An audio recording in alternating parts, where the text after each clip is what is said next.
The Richest Man in Babylon.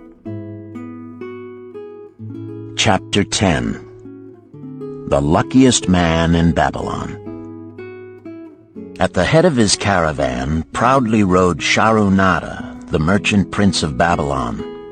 He liked fine cloth and wore rich and becoming robes. He liked fine animals and sat easily upon his spirited Arabian stallion. To look at him, one would hardly have guessed his advanced years. Certainly, they would not have suspected that he was inwardly troubled. The journey from Damascus is long, and the hardships of the desert many. These he minded not. The Arab tribes are fierce and eager to loot rich caravans.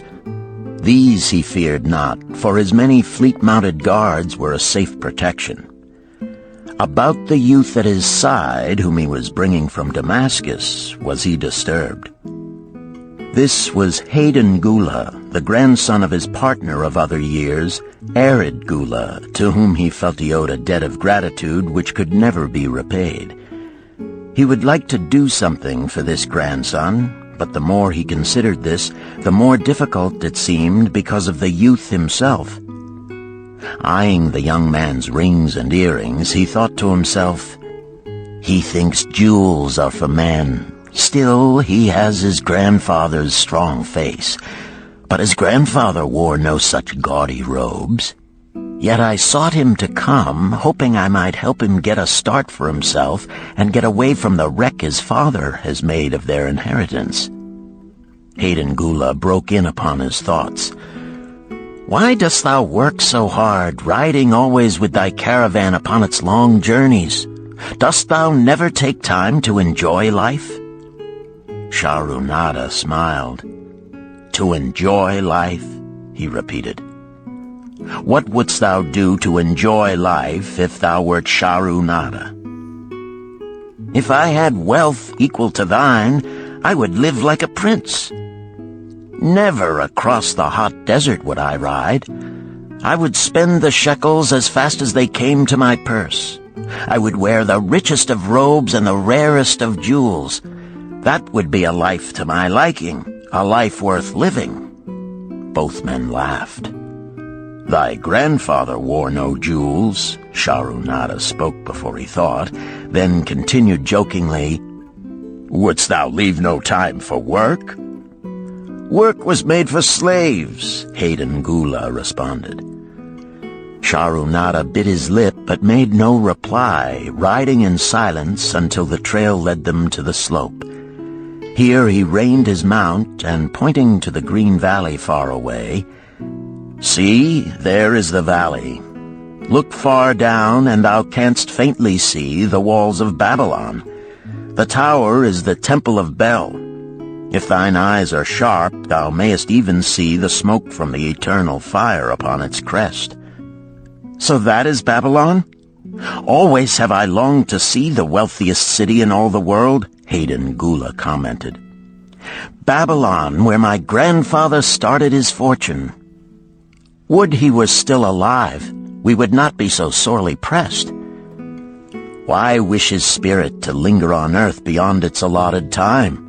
Thou and thy father can well carry on his good work. Alas, of us neither has his gift. Father and myself know not his secret for attracting the golden shekels." Shahrunada did not reply, but gave rein to his mount and rode thoughtfully down the trail to the valley. Behind them followed the caravan in a cloud of reddish dust. Some time later they reached the King's Highway and turned south through the irrigated farms. 3 old men plowing a field caught Shahrunada's attention. They seemed strangely familiar. How ridiculous. One does not pass a field after 40 years and find the same men plowing there. Yet something within him said they were the same. One, with an uncertain grip, held the plow. The others laboriously plodded beside the oxen, ineffectually beating them with their barrel staves to keep them pulling. 40 years ago, he had envied these men. How gladly he would have exchanged places. But what a difference now! With pride he looked back at his trailing caravan, well-chosen camels and donkeys loaded high with valuable goods from Damascus. All this was but one of his possessions. He pointed to the plowers, saying, "Still plowing the same field where they were 40 years ago. They look it, but why thinkest thou they are the same?" "I saw them there," Sharunada replied. Recollections were racing rapidly through his mind. Why could he not bury the past and live in the present? Then he saw, as in a picture, the smiling face of Arid Gula. The barrier between himself and the cynical youth beside him dissolved. But how could he help such a superior youth with his spendthrift ideas and bejeweled hands? Work he could offer in plenty to willing workers, but not for men who considered themselves too good for work. Yet he owed it to Arid Gula to do something, not a half-hearted attempt. He and Arid Gula had never done things that way. They were not that sort of men. A plan came almost in a flash. There were objections. He must consider his own family and his own standing. It would be cruel. It would hurt. Being a man of quick decisions, he waived objections and decided to act. "Wouldst thou be interested in hearing how thy worthy grandfather and myself joined in the partnership which proved so profitable?" he questioned. "Why not just tell me how thou madest the golden shekels? That is all I need to know," the young man parried. Sharunada ignored the reply and continued, "We start with those men plowing. I was no older than thou. As the column of men in which I marched approached, good old Megiddo, the farmer, scoffed at the slipshod way in which they plowed. Megiddo was chained next to me. 'Look at the lazy fellows,' he protested. 'The plow holder makes no effort to plow deep, nor do the beaters keep the oxen in the furrow. How can they expect to raise a good crop with poor plowing?' "Didst thou say Megiddo was chained to thee?" Hayden Gula asked in surprise. "Yes, with bronze collars about our necks and a length of heavy chain between us. Next to him was Zabado, the sheep thief. I had known him in Harun. At the end was a man we called Pirate because he told us not his name. We judged him as a sailor as he had entwined serpents tattooed upon his chest in sailor fashion. The column was made up thus so the men could walk in fours." "Thou wert chained as a slave?" Hayden Gula asked incredulously. "Did not thy grandfather tell thee I was once a slave? He often spoke of thee, but never hinted of this. He was a man thou couldst trust with innermost secrets. Thou, too, are a man I may trust, am I not right?" Sharunada looked him squarely in the eye. "Thou mayest rely upon my silence, but I am amazed. Tell me, how didst thou come to be a slave?" Sharunada shrugged his shoulders. "Any man may find himself a slave. It was a gaming house and barley beer that brought me disaster. I was the victim of my brother's indiscretions. In a brawl he killed his friend. I was bonded to the widow by my father, desperate to keep my brother from being prosecuted under the law. When my father could not raise the silver to free me, she in anger sold me to the slave dealer." "What a shame and injustice," Hayden Gula protested. "But tell me, how didst thou regain freedom?" "We shall come to that, but not yet. Let us continue my tale. As we passed, the plowers jeered at us. One did doff his ragged hat and bow low, calling out, 'Welcome to Babylon, guests of the king. He waits for thee on the city walls where the banquet is spread, mud bricks and onion soup.' With that, they laughed uproariously. pirate flew into a rage and cursed them roundly. "What do those men mean by the king awaiting us on the walls?" I asked him. "To the city walls ye march to carry bricks until the back breaks. Maybe they beat thee to death before it breaks. They won't beat me. I'll kill 'em." Then Megiddo spoke up. "It doesn't make sense to me to talk of masters beating willing, hard-working slaves to death. Masters like good slaves and treat them well." "Who wants to work hard?" commented Zabato.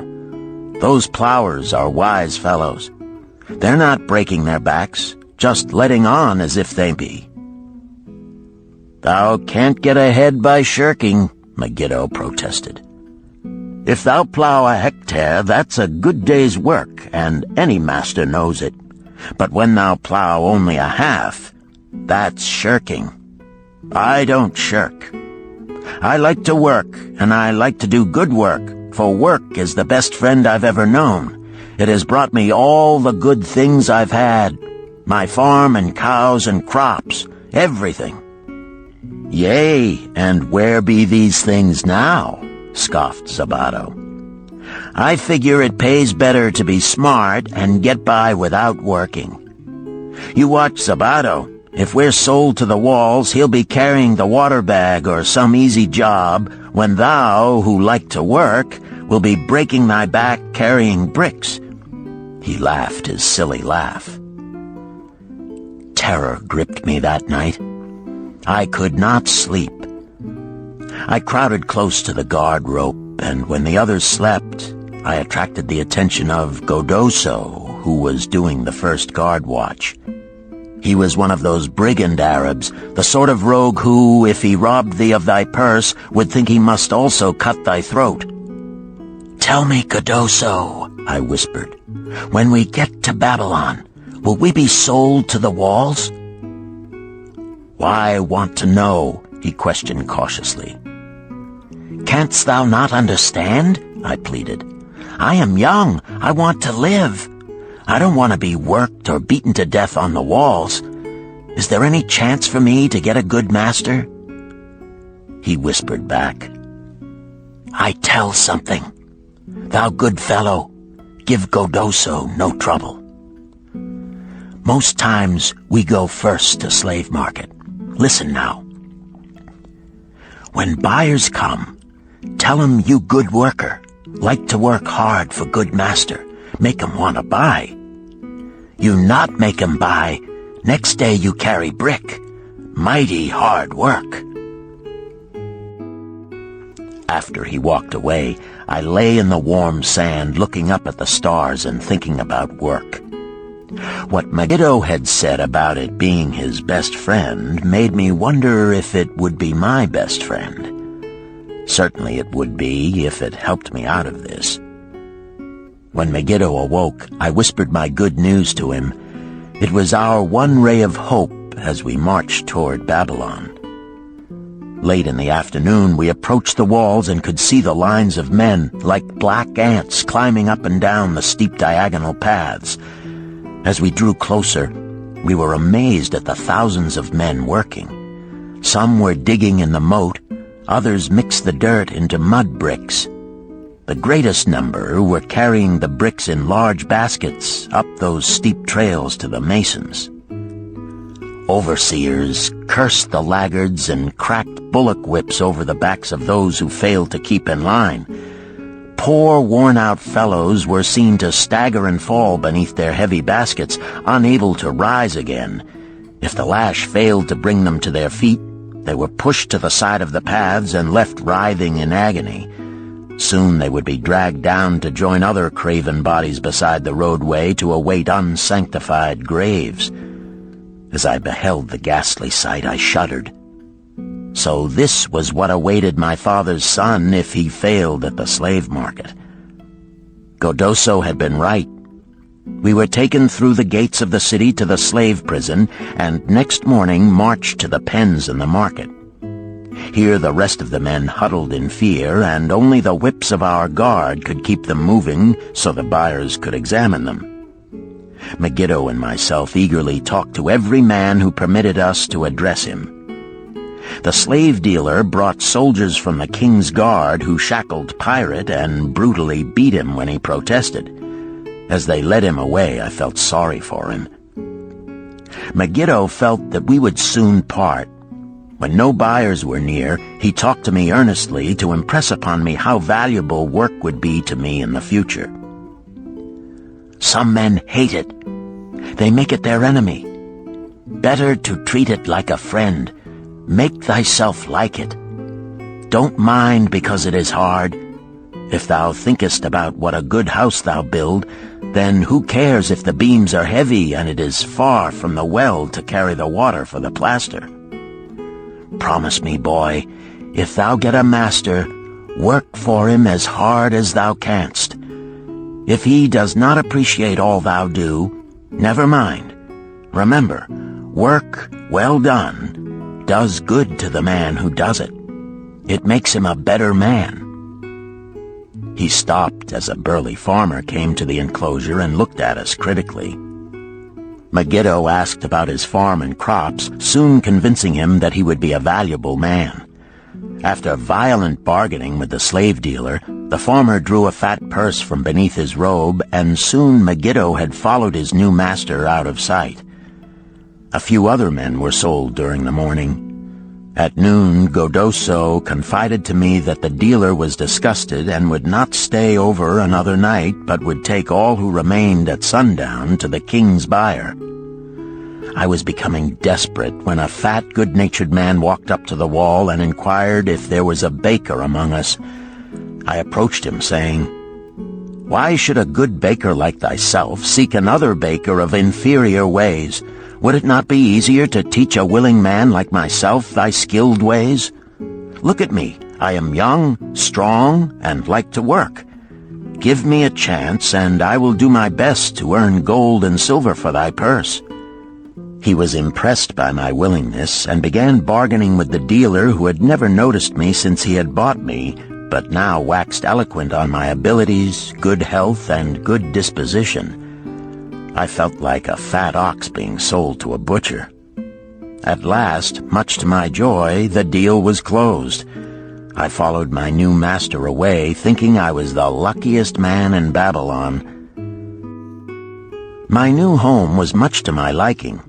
Nananeid, my master, taught me how to grind the barley in the stone bowl that stood in the courtyard, how to build the fire in the oven, and then how to grind very fine the sesame flour for the honey cakes. I had a couch in the shed where his grain was stored. The old slave housekeeper, Swasti, fed me well and was pleased at the way I helped her with the heavy tasks. Here was the chance I had longed for to make myself valuable to my master, and, I hoped, to find a way to earn my freedom. I asked Nananeid to show me how to knead the bread and to bake. This he did, much pleased at my willingness. Later, when I could do this well, I asked him to show me how to make the honey cakes, and soon I was doing all the baking. My master was glad to be idle, but Swasti shook her head in disapproval. "No work to do is bad for any man," she declared. I felt it was time for me to think of a way by which I might start to earn coins to buy my freedom. As the baking was finished at noon, I thought Nananeid would approve if I found profitable employment for the afternoons and might share my earnings with me. Then the thought came to me, why not bake more of the honey cakes and peddle them to hungry men upon the streets of the city? I presented my plan to Nananeid this way. If I can use my afternoons after the baking is finished to earn for thee coins, would it be only fair for thee to share my earnings with me that I might have money of my own to spend for those things which every man desires and needs?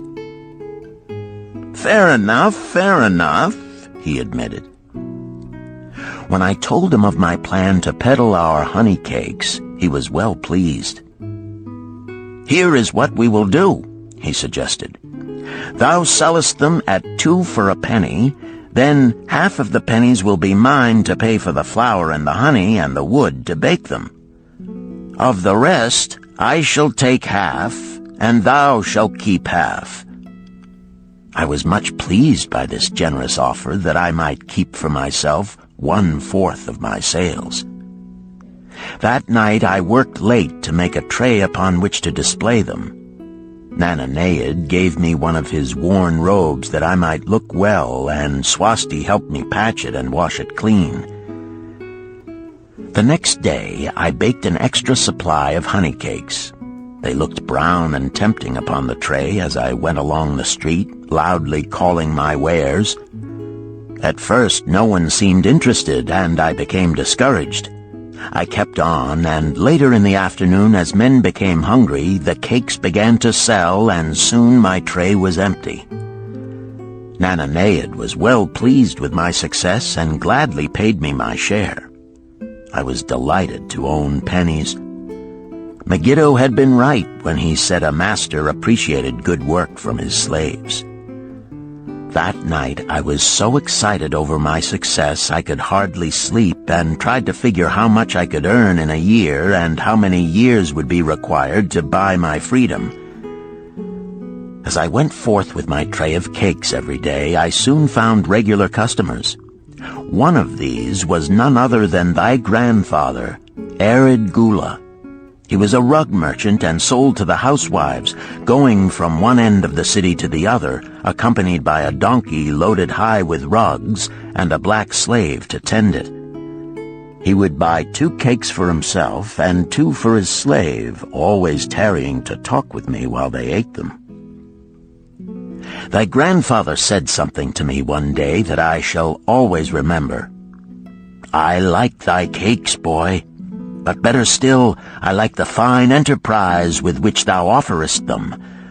Such spirit can carry thee far on the road to success." But how canst thou understand, Hayden Gula, what such words of encouragement could mean to a slave boy, lonesome in a great city, struggling with all he had in him to find a way out of his humiliation? As the months went by, I continued to add pennies to my purse. It began to have a comforting weight upon my belt. Work was proving to be my best friend, just as Megiddo had said.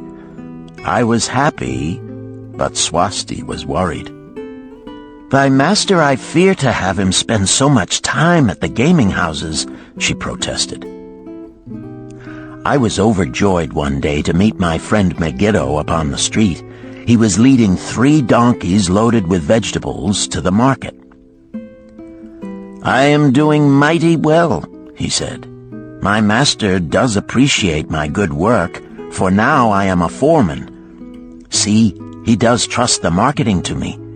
And also, he is sending for my family. Work is helping me to recover from my great trouble. Someday it will help me to buy my freedom and once more own a farm of my own." Time went on, and Nananeid became more and more anxious for me to return from selling. He would be waiting when I returned and would eagerly count and divide our money. He would also urge me to seek further markets and increase my sales. Often I went outside the city gates to solicit the overseers of the slaves building the walls. I hated to return to the disagreeable sights, but found the overseers liberal buyers. One day I was surprised to see Zabado waiting in line to fill his basket with bricks. He was gaunt and bent, and his back was covered with welts and sores from the whips of the overseers. I was sorry for him and handed him a cake which he crushed into his mouth like a hungry animal. Seeing the greedy look in his eyes, I ran before he could grab my tray. "Why dost thou work so hard?" Arid Gula said to me one day. "Almost the same question thou asked of me today, dost thou remember?" I told him what Megiddo had said about work and how it was proving to be my best friend. I showed him with pride my wallet of pennies and explained how I was saving them to buy my freedom. "When thou art free, "What wilt thou do?" he inquired. "Then," I answered, "I intend to become a merchant." At that he confided in me something I had never suspected. "Thou knowest not that I also am a slave. I am in partnership with my master." "Stop," demanded Hayden Gula. "I will not listen to lies defaming my grandfather. He was no slave." His eyes blazed in anger. Sharunada remained calm. "I honor him for rising above his misfortune and becoming a leading citizen of Damascus. Art thou his grandson, cast of the same mold?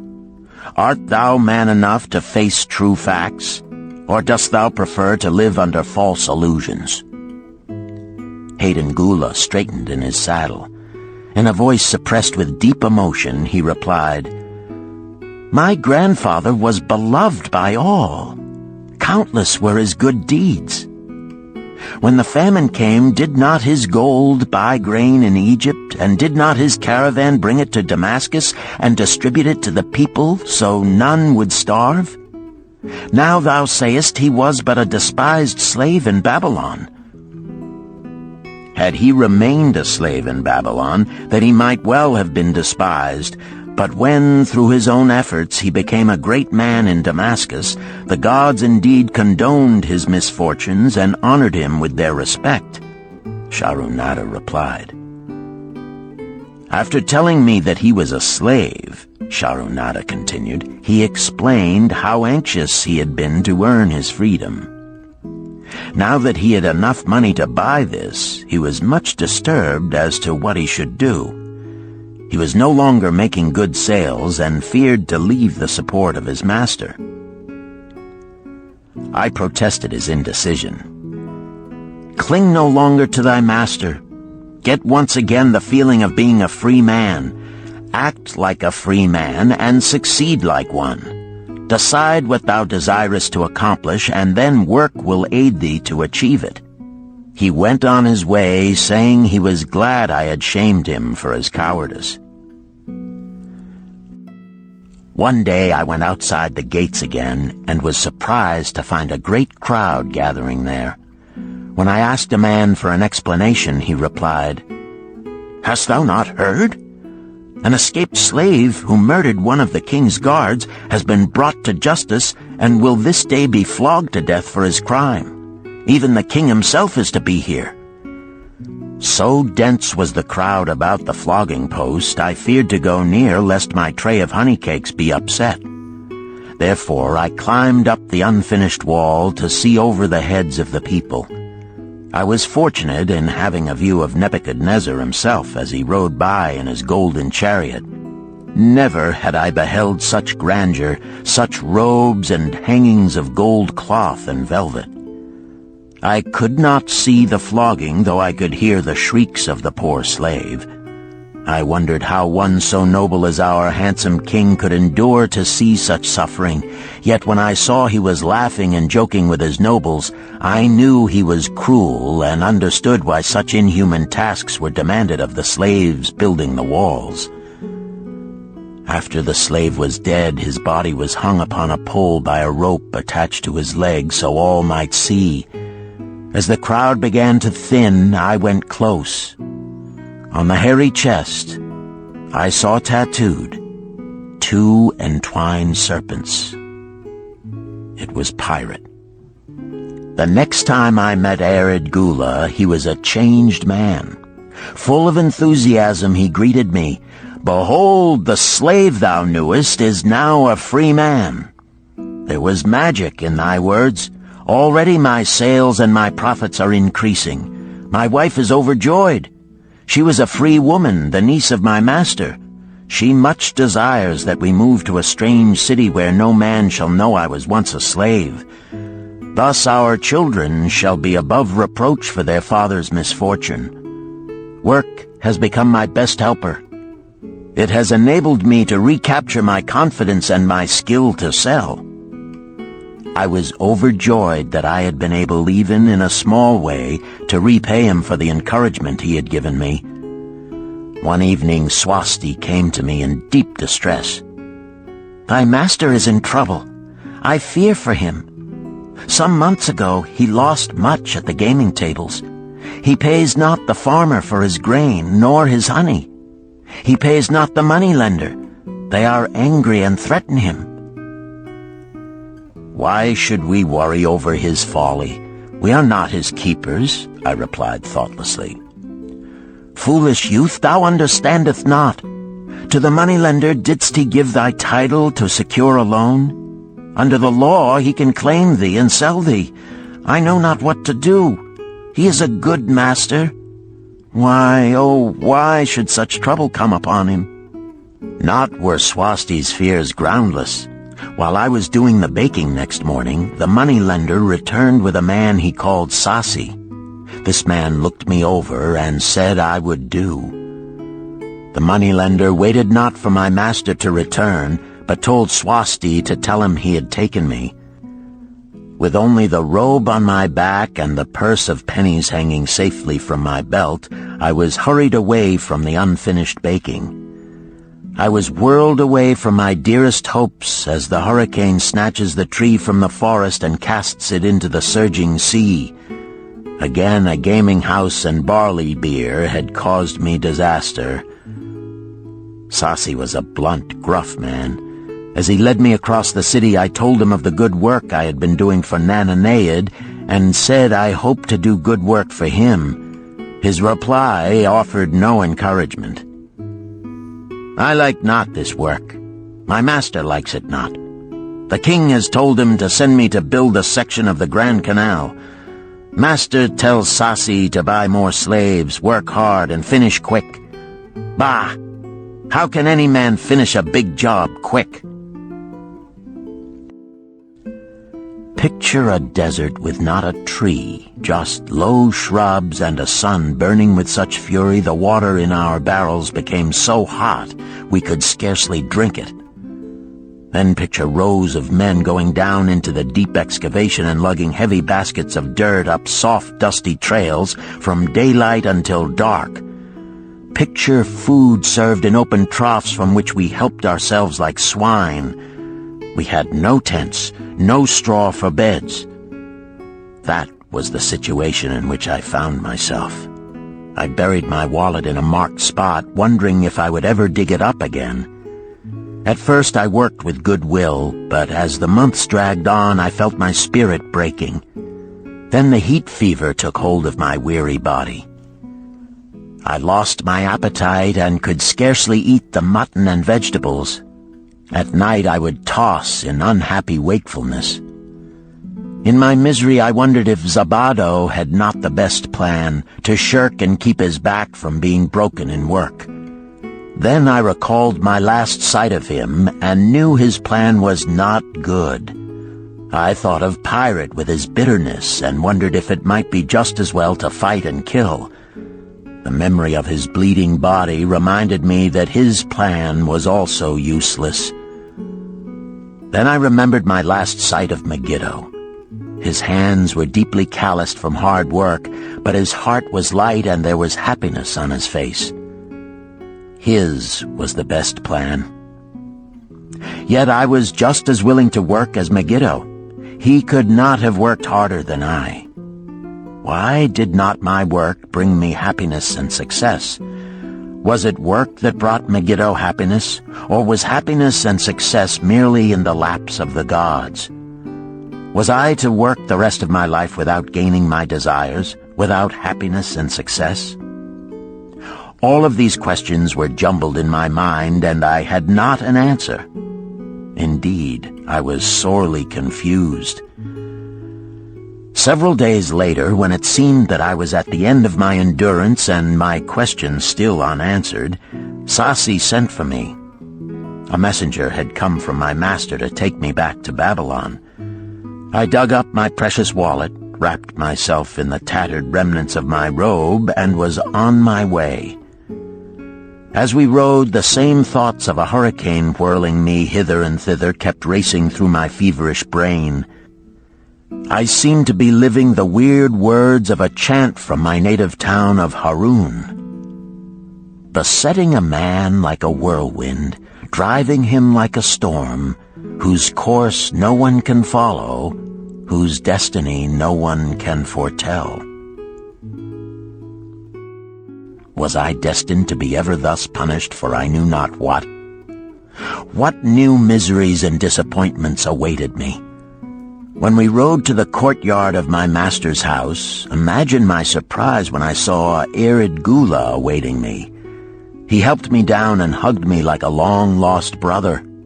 As we went our way, I would have followed him as a slave should follow his master, but he would not permit me. He put his arm about me, saying, "I hunted everywhere for thee. When I had almost given up hope, I did meet Swasti, who told me of the moneylender who directed me to thy noble owner. A hard bargain he did drive, and made me pay an outrageous price. But thou art worth it. Thy philosophy and thy enterprise have been my inspiration to this new success." "Megiddo's philosophy, not mine," I interrupted. "Megiddo's and thine. Thanks to thee both, we are going to Damascus, and I need thee for my partner." "See," he exclaimed, "in one moment thou wilt be a free man." So saying, he drew from beneath his robe the clay tablet carrying my title. This he raised above his head and hurled it to break in 100 pieces upon the cobblestones. With glee he stamped upon the fragments until they were but dust. Tears of gratitude filled my eyes. I knew I was the luckiest man in Babylon. Work, thou see, by this, in the time of my greatest distress, didst prove to be my best friend. My willingness to work enabled me to escape from being sold to join the slave gangs upon the walls. It also so impressed thy grandfather, he selected me for his partner. Then Hayden Gula questioned, "Was work my grandfather's secret key to the golden shekels?" "It was the only key he had when I first knew him," Sharunada replied. "Thy grandfather enjoyed working. The gods appreciated his efforts and rewarded him liberally." "I begin to see," Hayden Gula was speaking thoughtfully. "Work attracted his many friends who admired his industry and the success it brought. Work brought him the honors he enjoyed so much in Damascus. Work brought him all those things I have approved. And I thought work was fit only for slaves." "Life is rich with many pleasures for men to enjoy," Sharunada commented. "Each has its place. I am glad that work is not reserved for slaves. Were that the case, I would be deprived of my greatest pleasure. Many things do I enjoy, but nothing takes the place of work." Sharunada and Hayden Gula rode in the shadows of the towering walls up to the massive bronze gates of Babylon. At their approach, the gate guards jumped to attention and respectfully saluted an honored citizen. With head held high, Sharunada led the long caravan through the gates and up the streets of the city. "I have always hoped to be a man like my grandfather," Hayden Gula confided to him. "Never before did I realize just what kind of man he was. This thou hast shown me. Now that I understand, I do admire him all the more and feel more determined to be like him. I fear I can never repay thee for giving me the true key to his success. From this day forth I shall use his key. I shall start humbly as he started, which befits my true station far better than jewels and fine robes." So saying, Hayden Gula pulled the jeweled baubles from his ears and the rings from his fingers. Then, reining his horse, he dropped back and rode with deep respect behind the leader of the caravan.